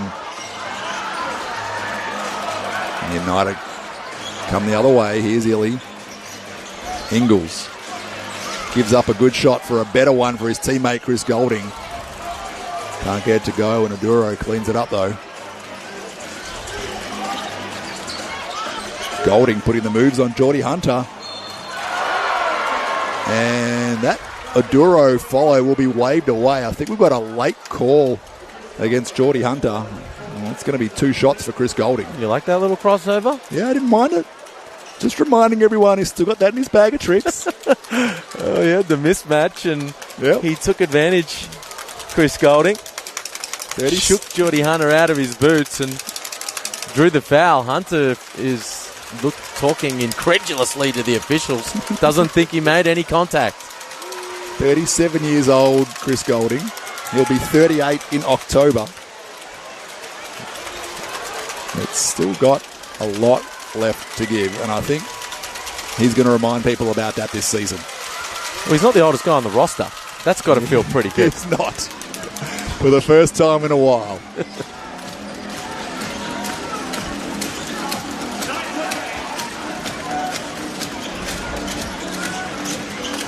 Of course, those two, Golding and Ingles, won a bronze medal together in Tokyo, along with Nathan Sobey, who's not playing tonight, obviously. Schwartz, baseline drive. Nothing doing there, and the ball's going to go back to United. He just hasn't been able to draw any whistles, no. Schwartz, on those attacks. He's been turning down the 3 ball, attacking the closeout, but hasn't been able to get himself to the line when challenging the defense at the cup. Hasn't been able to get himself to the line at all tonight. Just 1 of 7 from the field now. Ingles pulls up for 3 right in the face of Hunter.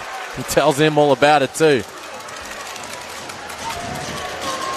A 5-0 run in response by United. Nice from Jordan Hunter.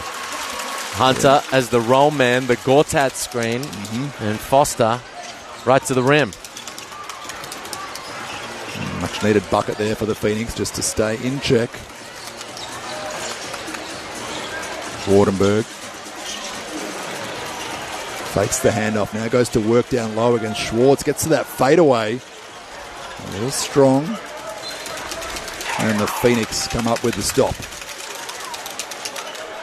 Well, I think Josh King would like what he's seeing offensively these first couple of possessions. So Schwartz didn't finish and didn't draw the foul, but you got a little bit more action to the rim. You're generating open looks from 3-point territory. You're drawing fouls from Joe Ingles at halfway. Yeah, they haven't cut into the margin 2.5 minutes into the quarter, but some more positive signs at the offensive end. How many times are we going to see Joe Ingles react to foul calls early in the season like that as he adjusts to the NBL officiating? Well, you can't do that in any league in the world. Yeah. Just jam a guy up and bump him at halfway. Foster left it a little short. Nice up and under move. Nice fake. Deserved a bucket there. Oh, Golding getting fancy on us now. Again, that Krebs Golding battle you spoke of earlier has been fun to watch.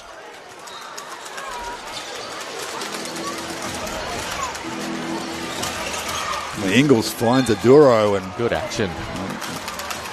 He's drawn the foul on Dan Foster. Really nice action from the baseline out of bounds, and Ingles is the inbounder on those plays. So dangerous, such great vision, and puts it on the spot. And you see him going to have a chat with Aduro there, obviously just explaining why being patient in those situations is helpful. As we said earlier, I think Josh Aduro is going to learn a lot from playing with the likes of Joe Ingles this season.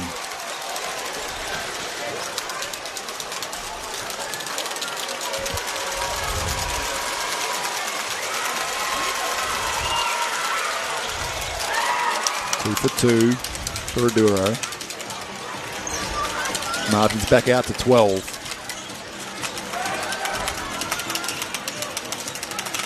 Foster with a nice feed. Hunter can't finish, gets his own miss and draws a foul. These are those little bunnies tonight that the Phoenix haven't been able to finish consistently, and it's been a bit frustrating for their fans, for their coaching staff, I'm sure. Just 28% from the field overall, just 29% from two-point range as well, Liam. That's been probably the most surprising thing. The three balls are going to come and go, but 8 of 28 from two-point range. But only 28 field goal attempts from two-point territory. 47 from three. Yep. So they've shot poorly from a small volume inside the paint. Yep.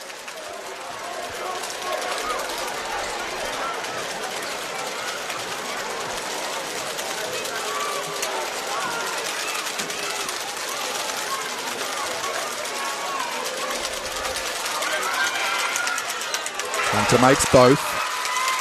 And he'll take a rest for Goodrick.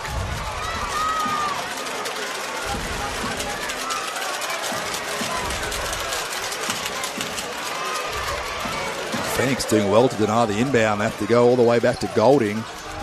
Now they've got 4 seconds to get it over halfway.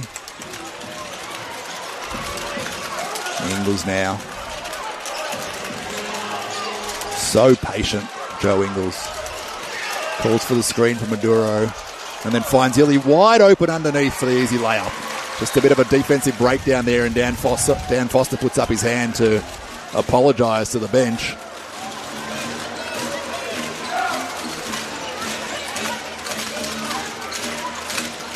Krebs, Alir, two-man game. Short roll, catch Alir, sweet. Nice from Alir. First bucket of the night for him. But again, you talk about the patience from Ingles, just allowing the play to play out. Allows the breakdown to happen for the Phoenix. Meanwhile, Foster gets floored. Yeah. Oh. Jeez, heavy contact from Foster with Aduro. Aduro nailed him just before half court with a terror screen. I wonder if that's a little bit of retaliation from Dan Foster. Didn't appreciate it. Hold on, you wonder? I'm trying to be, impartial. He took the opportunity. Diplomatic, that's the word I'm looking for. He took the opportunity to lay some heavy contact to respond. And he got away with it. No call, no foul even against Foster. Interesting. Look at Joe Ingles just messing with Dash Daniels, grabbing his hand.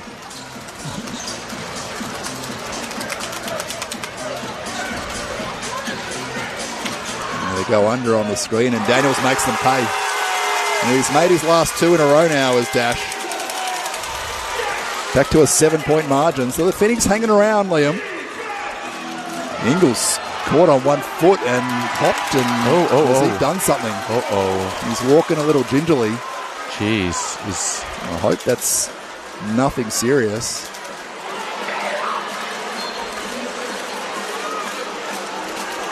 The last thing you want to see is an injury in preseason. I didn't see an ankle turn. No.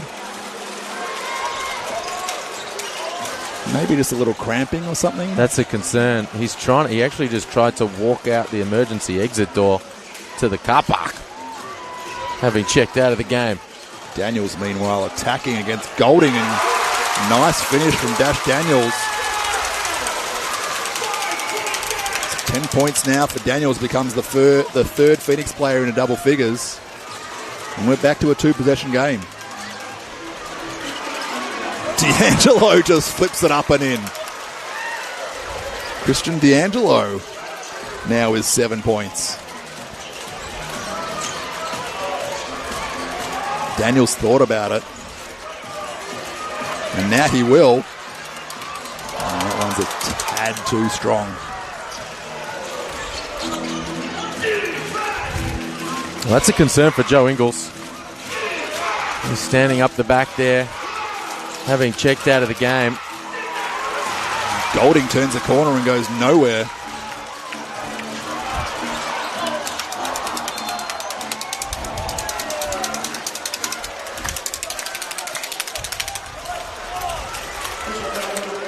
Let's see if we can get word on what's going on with Ingles. Good look for Glover there. In transition, would have cut it to four. Wasn't able to knock it down. Still 5 minutes to play. Plenty of time.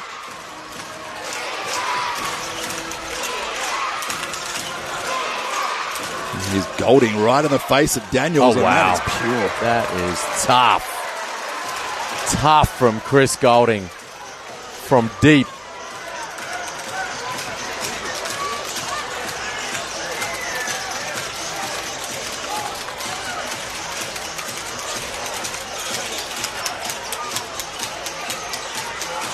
Daniels in the midi. No good that time. And here's Travers coming the other way.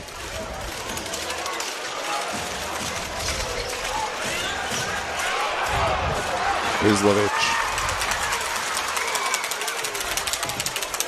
Well, it's back to a 12-point margin for United. Apologies. I'm just trying to see if we can get word on the extent of Joe Ingles' injury. And here's Glover. Schwartz down low, muscles through Chris Golding and gets to the free throw line. And that's what we talked about a few moments ago. Yeah. The ability to draw contact down low, get himself to the charity stripe. Well, he's strong, Deshaun Schwartz, but he just hasn't been able to get himself going tonight at all. 3 points, no boards, and 1 assist. 1 of 7 from the field. This is his first trip to the free throw line. And look, as we mentioned, Skylar Mays and Nathan Sobey, they got some guys, Giannis Morin, that are going to play big roles offensively. Schwartz is going to be a bit of a pinch hitter in that regard. But he hasn't been able to take advantage of those opportunities tonight. Bowen tries to thread one through to D'Angelo. Here's Travers again. Krizlovic from the left corner. Too strong.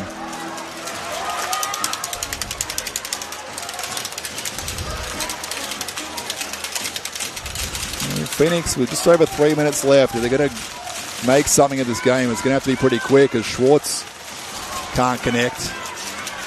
Krebs off the O board knocks it down. 10-point margin.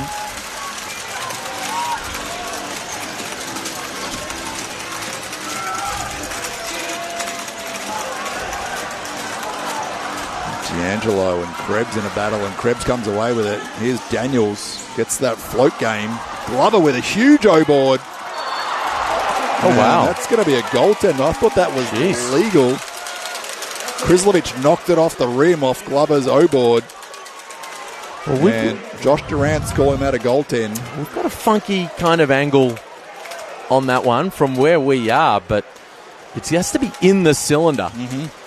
For it to count as a goaltend. Sitting on the rim, you can knock that thing off. And it's a big whistle. Less than 3 minutes to play, but it's back into single digits now.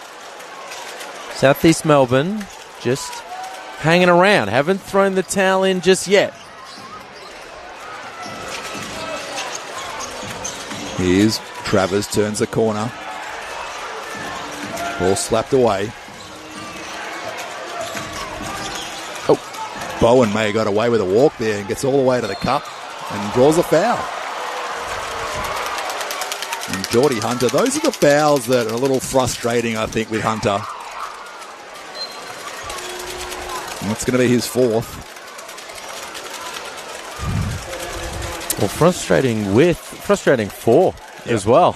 I mean, he's had a couple there where he felt like maybe the contact wasn't particularly heavy. Well done by Bowen, though. Got his shoulder past Hunter, put him out of position, did enough to draw the whistle. Bowen spent the off-season with Sandringham Sabres in the NBL 1 South. 15 points, 9.7 boards, 3.5 assists, just about 1.5 blocks, and nearly 2 steals a game. Very productive for Bowen. He's played about 13, 14 minutes a game last year for United. Daniels from the left wing, and that's good. And this crowd loving it. Back to a 2-possession game, Liam. Not done just yet with 2 minutes left on the clock.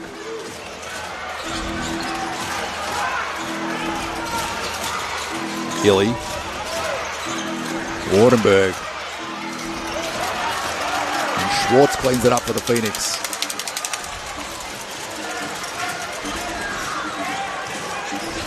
Daniels had a very nice second half. Found his range. And this time he fakes the 3, gets all the way to the bucket, and that's a good strong take from the young man. Good decision, Daniels. Now you see the confidence. He's hunting baskets right now. Mm-hmm. He's feeling it from 3-point territory. That's what I was talking about at halftime with Dash Daniels. Shoot that thing with confidence, young fella. I mean, this is a big, strong, tough, physical pro league. Hirsch, you have to be a very special 18-year-old to be able to play and compete in this league at that age. So, it's easy to forget. I played that game against St Mary's last week. He was the youngest guy in the game against the college team. Yep. And here he is in this fourth quarter having a big impact, and you can see the confidence starting to grow. Mixing it up now, long range, at the rim, having a big impact. And the fact that he's made 3 triples here in this second half has meant the defense stops going under as much and have to close out a bit harder on him, and that allows him to then attack, as we just saw right there. And this is a part of why a guy like that wants to come and play for Josh King, to say, hey, keep shooting it, stay aggressive, because instead of putting the Q in the rack at 0 for 4, he keeps firing away, and now he's knocked 3 down. He's helping at the offensive end, drag his team back into the game. 15 points now for Dash Daniels overall. It's a 4-point margin. It's an 8-0 run for the Phoenix right now. 93 seconds to play here. Preseason basketball. As has become tradition, the throwdown here at the State Basketball Centre. The 3rd straight year. The 4th straight year they've met each other in preseason as well. The first year was out at Casey. And the Phoenix would love to send their fans home happy with a comeback win here tonight.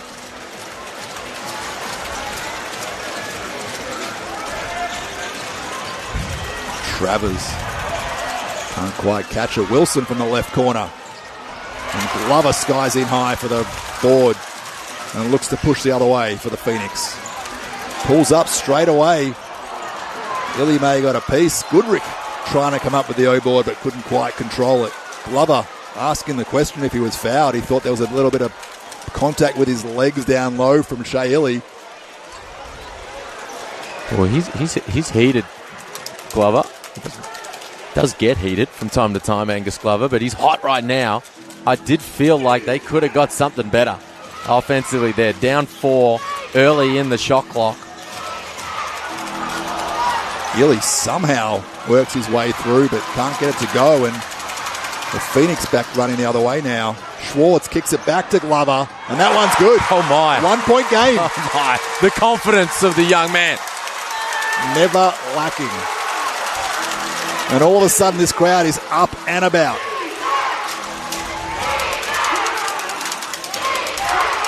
Here's Travers.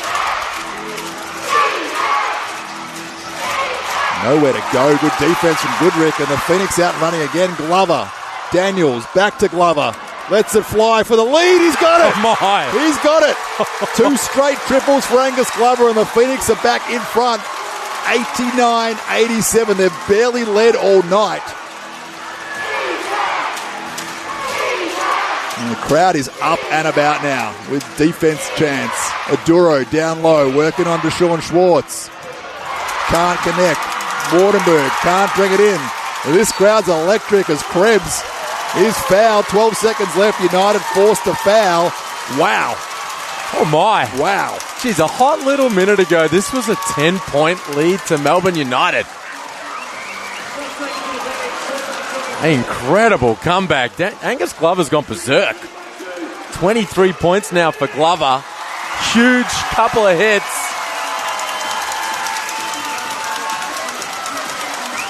It was 87 to 78. It was 86 to 74.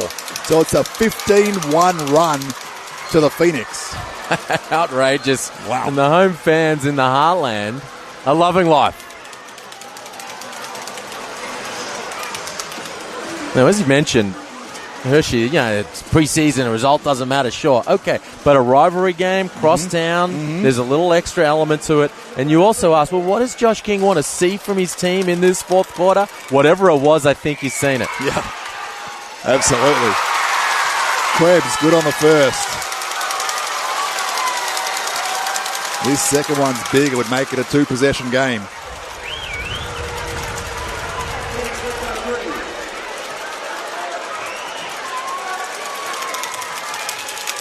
And Dave Barlow will take a timeout here if this is good, and it is.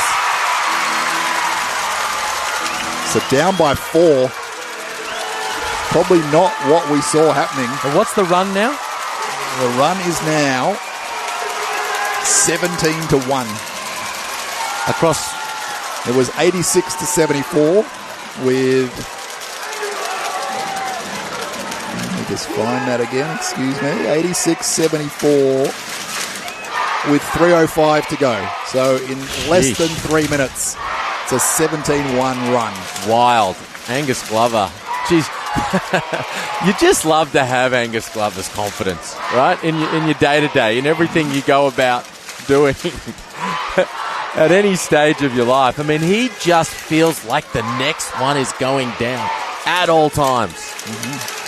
And it usually is. He's been shooting the heck out of the ball across the preseason. 5 out of 12 tonight. So another 5 made triples tonight. So 5, 6, 5 across their 3 preseason games. He's in incredible form. And it's been a fun fourth quarter to watch as he and Dash Daniels have gone to work. And collectively, the Phoenix 31 points here in the fourth after to close out a night where they just could not get anything happening offensively. They've poured 31 on the board in the final period. Field goal percentage ticked up to 33%. It just reminds you how low it was. See what United's got. Travers, quick pull up for 3. No good. Aduro with a quick follow. 2.3 on the clock. And Josh King's going to take a timeout just to make sure about it. Strong offensive rebound from Aduro. Hunter not in the game. Switchable lineup for the Phoenix, and Aduro punishes them on the offensive glass. 15 and 8 now for Josh Aduro. Strong. Solid. Yeah. Had a nice impact all night long on both ends of the floor. So 2.3 seconds left here. The Phoenix will just want to secure it and wait to get fouled. I think the positive here for Melbourne United fans, Hershey, amongst a whole bunch of positives for sure, regardless of the result, I don't see ice on anything for Joe Ingles right now. Yep. I think the immediate concern was, calf or, what might have happened there, hammy. Yeah. He limps his way off the floor, and you would think if it was one of those types of things, he'd have the ice on. He knows how to look after himself. So I thought it was a good sign when he didn't go straight to the locker room as well. We tried to go out the emergency exit door. Yeah, but I think that was probably just out of frustration. So I wonder if it was just a little bit of a cramp or something. But it might have been a cramp. Yeah. Standing up at the end of the bench now. But you're right, like no ice anywhere is hopefully a positive sign. Well, here's the inbound for the Phoenix. Angus Glover. They just need to secure it and wait to get fouled. United looking for a turnover. Oh my. Duro did get a fingertip to it, but it will stay with the Phoenix. Glover, such a good free throw shooter. How come he's inbounding the ball? Clock down to 1.5.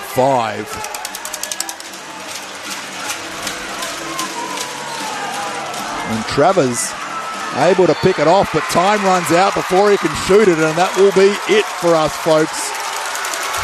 The Phoenix come roaring back in the last quarter to take a 2-point win in this preseason throwdown, 91-89, behind the shooting of Angus Glover and Dash Daniels. Glover finishes with 23 points, 9 boards, 6 assists, 4 steals, and a turnover right on the buzzer.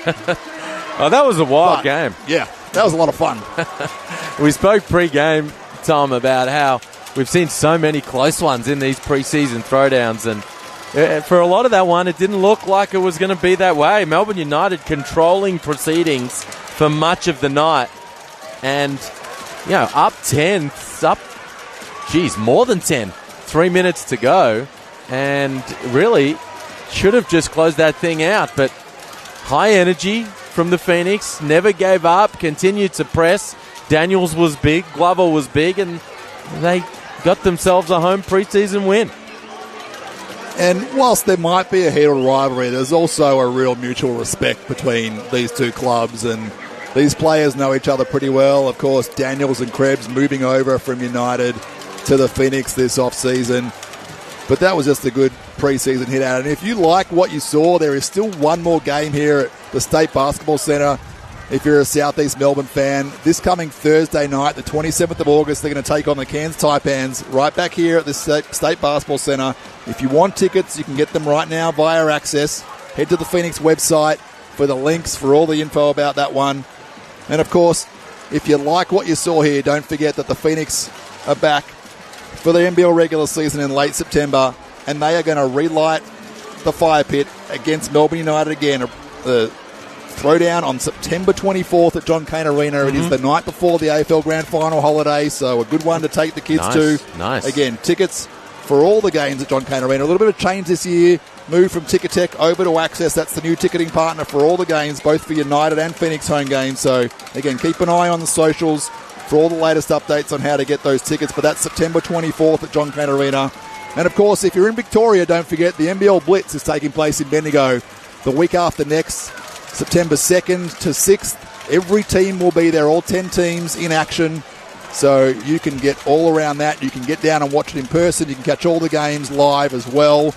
Plenty more pre-season action to come for everyone. Fun night for the fans. Absolutely. There was a spattering of Melbourne United fans in the building. I think they had a good night. Didn't like the end result, but enjoyed much of the evening. The home fans, the Phoenix fans in the building, those watching on the stream. Shout out to my mother-in-law, big Phoenix fan, who was watching on. I think, a great chance for everyone to see what their team might look like in the upcoming season, get an understanding of the new faces, and it went right down to the wire.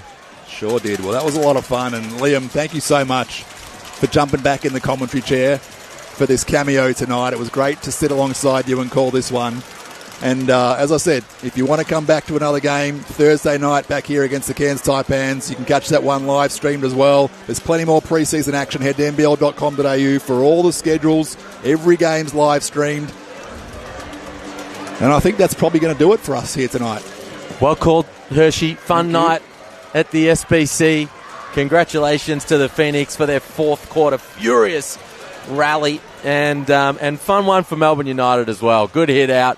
It was extremely enjoyable watching Luke Travers do what he did over the course of the evening, and great to call with you, big fella. You're smashing it. Great work. Good night all round. Appreciate it. Thank you to our crew behind the scenes, and that'll do it for us. 91-89. The Phoenix come from behind win in the fourth quarter here at the State Basketball Centre. Good night.